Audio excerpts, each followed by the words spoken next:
Very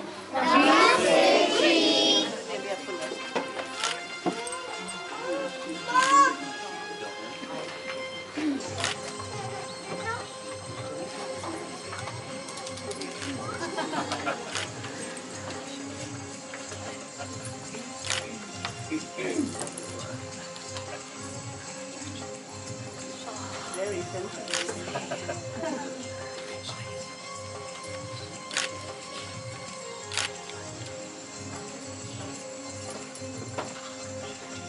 Thank you all.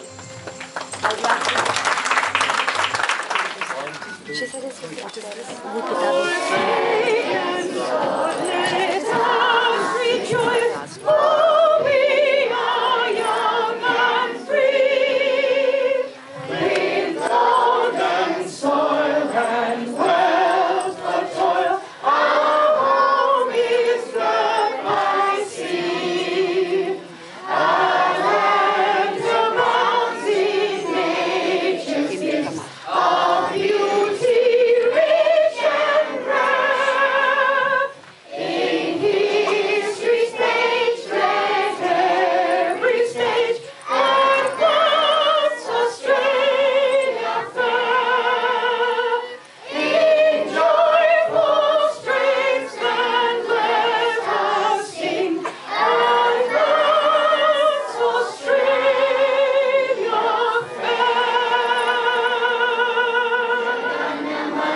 They narrate Australian culture, lifestyle and traditions of the Aborigines, the didgeridoo and the barbecue.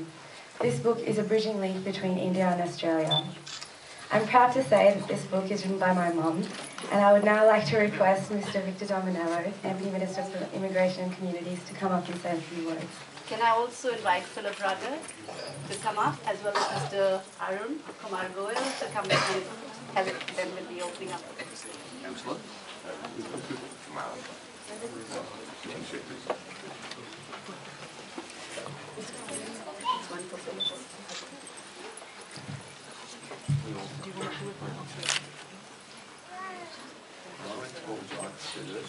We'd like you to open the book. Oh, okay. I think Philip and you can open one, and Kumar and Arun can open one. And Rekha, you can stand in the middle. I'll hold it. Yeah. Look at that. We can make the rally. Before that, we have to honor our guests, so we shall. Yeah, isn't it? I color coordinate. Thank you.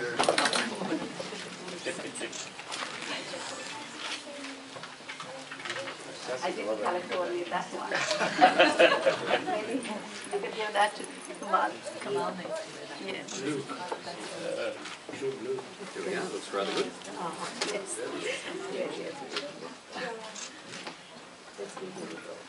I'm just looking for the kangaroo. We've got an Indigenous person playing his didgeridoo.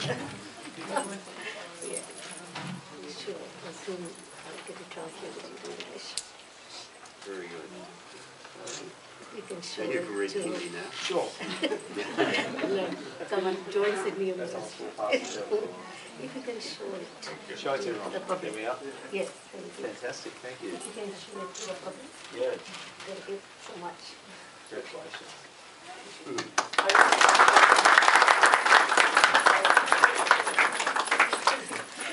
Go on, have a go.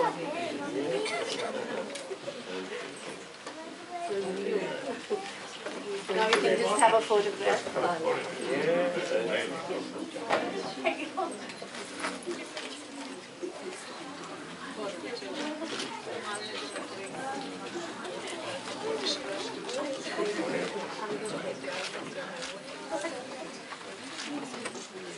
Thank you. I'd just like to say thanks. Thank you.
They went east to west and north to south.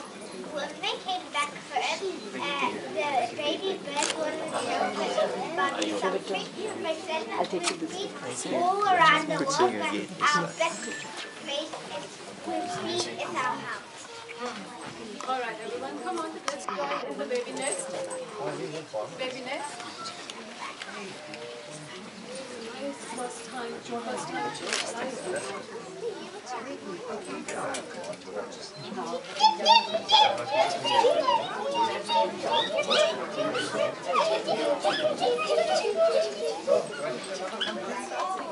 चिड़िया के बच्चे चार घर से निकले पंख साफ पूरब से पश्चिम को जाए उत्तर से दक्षिण को जाए भूख नाक चक्कर को आए कभी को एक बात बताए देख लिया हमने जग सारा अपना घर है सबसे प्यारा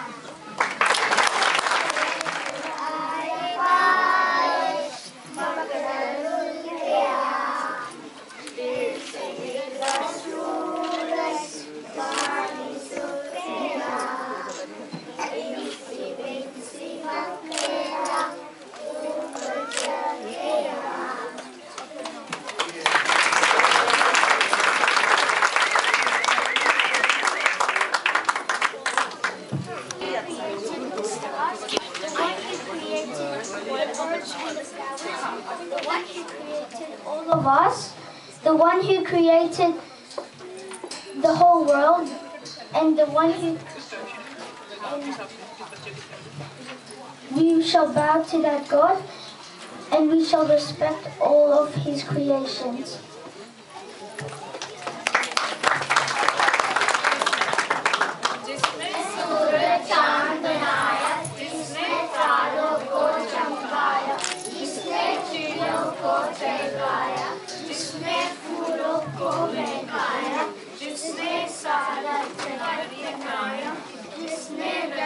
हमारी काया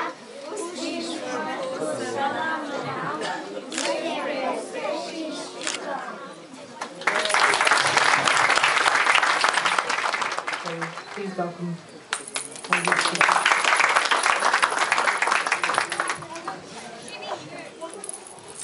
My name is Richa. I'm going to lead the prayer today, and you can follow after me. It's a very good prayer. Sing what you can. दया कर दान विद्या आत्मा देना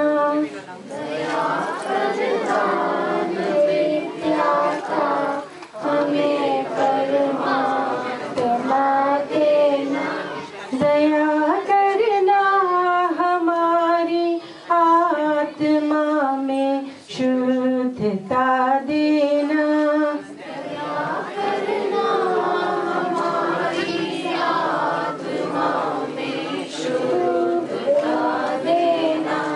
हमारे दिल में आ जाओ प्रभु आँखों में बस जाओ हमारे दिल में आ जाओ प्रभु आँखों में बस जाओ अंधेरे दिल में आकर के परम ज्योति जला देना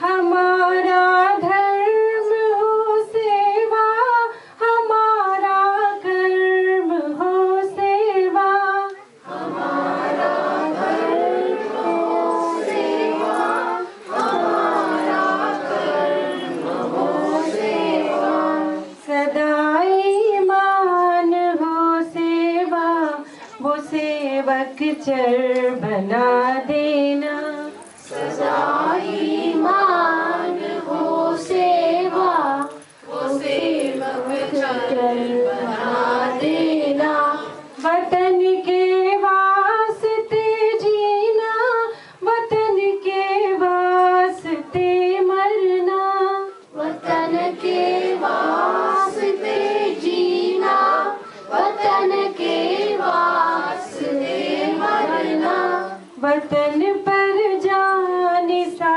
करना प्रभु हमको सिखा देना वतन पर जान सा करना प्रभु हमको सिखा देना दया कर दान विद्या का हमें परमात्मा देना दया कर दान विद्या का हमें परमात्मा देना दया करना हमारी आत्मा में शुद्धता देना दया करना हमारी आत्मा में शुद्धता देना धन्यवाद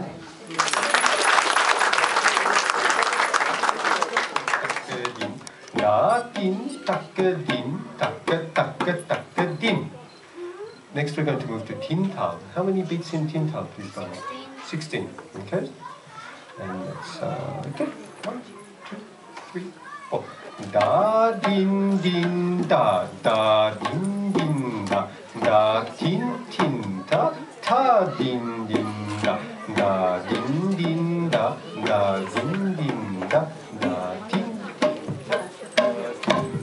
da.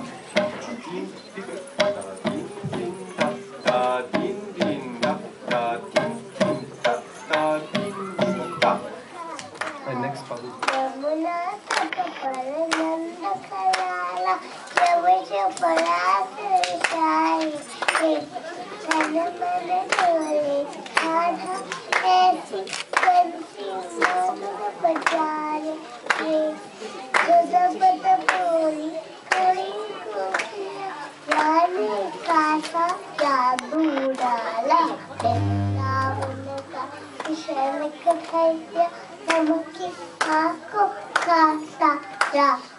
मन ही मन राधिका मोहन तो है सबका प्यारा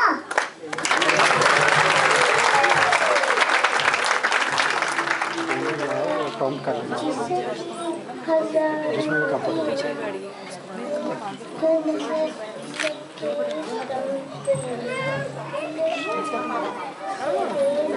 बढ़िया वेरी गुड सर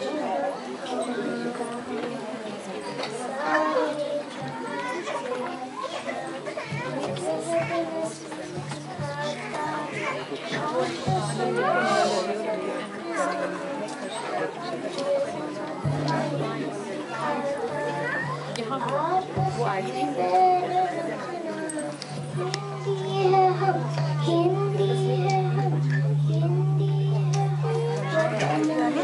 सुनाएगा तो मत सुनाएगा मम्मा के साथ वेरी मम्मा के साथ चलेंगे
Rabindranath Tagore, born on May 7, 1861, was a Bengali poet, philosopher, artist, playwright, composer, and novelist.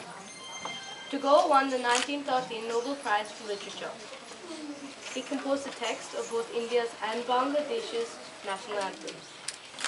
His body of literature is deeply sympathetic for the poor and upholds universal humanistic values.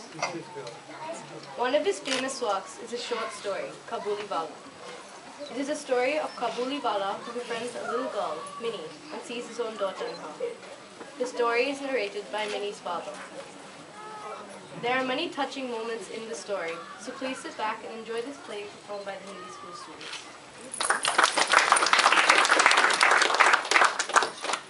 मेरी 5 बरस की लड़की mini से घड़ी भर भी बोले बिना नहीं रहा जाता। एक दिन वह सवेरे सवेरे ही बोली, बाबूजी रामलाल दरबार है ना, वो काकू कौवा कहता है, वो कुछ जानता नहीं ना बाबूजी। देखो बाबूजी, बोला बोलता है आकाश में हाथी फोन से पानी फेंकते, से वर्षा होती है। वो झूठ बोलता है ना बाबूजी? मेरा घर सड़क के किनारे है। एक दिन मिनी मेरे कमरे में खेल रही थी। अचानक वह खेल कूद कर खिड़की के पास दौड़ी गई और जोर से चिल्लाने लगी, काबुली वाले, ओ काबुली वाले। कंधे पर मेवा की झोली लटकाए एक लंबा सा काबुली धीमी चाल से सड़क पर जा रहा था। जैसे ही वह मकान की ओर आने लगा, मिनी जान लेकर भीतर भाग गई। उसे डर लगा कि कहीं वह उसको पकड़ न ले जाए। बाबू सर, आपकी लड़की कहाँ गई? एक मिनट, बुलाता हूँ। मिनी, ओ मिनी, इधर आ जाओ बेटी। मैंने मिनी के मन से डर दूर करने के लिए उसको बुलवा लिया। काबुली ने झोली से किशमिश और बादाम निकालकर मिनी को देना चाहा, पर उसने कुछ न लिया। डरकर वह मेरे घुटने से चिपट गई। कुछ दिन बाद किसी ज़रूरी काम से मैं बाहर जा रहा था। देखा कि मिनी काबुली से खूब बातें कर रही है और काबुली मुस्कुराते हुए सुन रहा है। मिनी की झोली बादाम किशमिश से भरी हुई थी। हाय, इसे सब कुछ क्यों दे दिया? अब मत दे दो और इसे पैसे ले लो। कुछ देर तक काबुली मिनी से बातें करता रहा। जाते समय वह अठन्नी मिनी की झोली में डालता गया। जब मैं घर लौटा तो देखा कि मिनी की माँ काबुली से अठन्नी लेने के कारण उससे बहुत गुस्सा कर रही है। माँ देखो मेरे पास ये क्या है? ये अठन्नी तुम्हें कहाँ से लाया? काबुली वाले ने दी। तुम्हें इसे क्यों दी? अरे नहीं माँ, ये मतलब आप दी। काबुली प्रतिदिन आता रहा। उसने किशमिश बादाम दे देकर मिनी के छोटे से हृदय पर काफ़ी अधिकार जमा लिया था। दोनों में बहुत बातें होती और वे खूब हंसते। रहमत काबुली को देखते ही मेरी लड़की हंसते हुए कहती, काबुली वाले, ओ काबुली वाले, आप ससुराल कब जाओगे? हम ससुर को मारेगा। हर साल सर्दियों के अंत में काबुली अपने देश चला जाता। जाने से पहले वे सब लोगों से पैसे वसूल करने में लगा रहता। एक दिन सवेरे मैं अपने कमरे में बैठा कुछ काम कर रहा था। सड़क पर बड़े जोर से शोर सुनाई दिया। देखा कि अपने उस रहमत को 2 सिपाही मारने जा रहे थे। पहुंचने पर पता चला कि आदमी ने रहमत को चादर दी। उसके कुछ रुपये देने से उसने इनकार कर दिया। बस इसी में दोनों में बात बढ़ गई और काबुली ने उससे चूड़ा मार दिया। काबुली वाले, आप ससुराल कब जाओगे? हाँ, अब वहीं तो जा रहा हूँ। ससुर को मारता, पर क्या करूँ? बनने हुआ है। चूल्हा चलाने के अपराध में रहमत को कई साल की सजा हो गई। काबुली का ख्याल धीरे धीरे मेरे मन से बिल्कुल उतर गया और मिनी भी उसको भूल गई। कई साल बीत गए। आज मेरी मिनी का विवाह है। लोग आ जा रहे हैं। मैं अपने कमरे में बैठा हुआ खर्च का हिसाब लिख रहा था। इतने में रहमत सलाम करके एक और खड़ा हो गया। पहले तो मैं उसको पहचान ना सका। उसके पास ना तो झोली थी और ना चेहरे पे पहले जैसी खुशी। क्यों रहमत, कब आए? कल ही शाम को जेल से छूटा हूँ। आज कल में एक जरूरी काम है। आज जाओ फिर आना। जरा बच्ची को नहीं देख सकता? आज नहीं रहमत, नहीं। ये थोड़ा सा मेवा बच्ची के लिए लाया था, इसे दे दीजिएगा। इसे पैसे दे दो। ऐसे रहने दीजिए बाबू साहब, आपकी बहुत मेहरबानी है।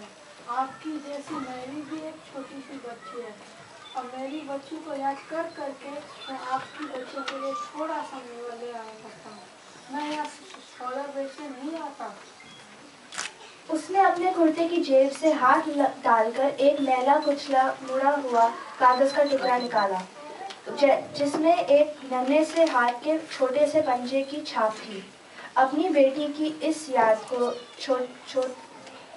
छाती से लगाकर रहमत हर साल कलकत्ते के गली कुचों पे सौदा बेचने आता रहा।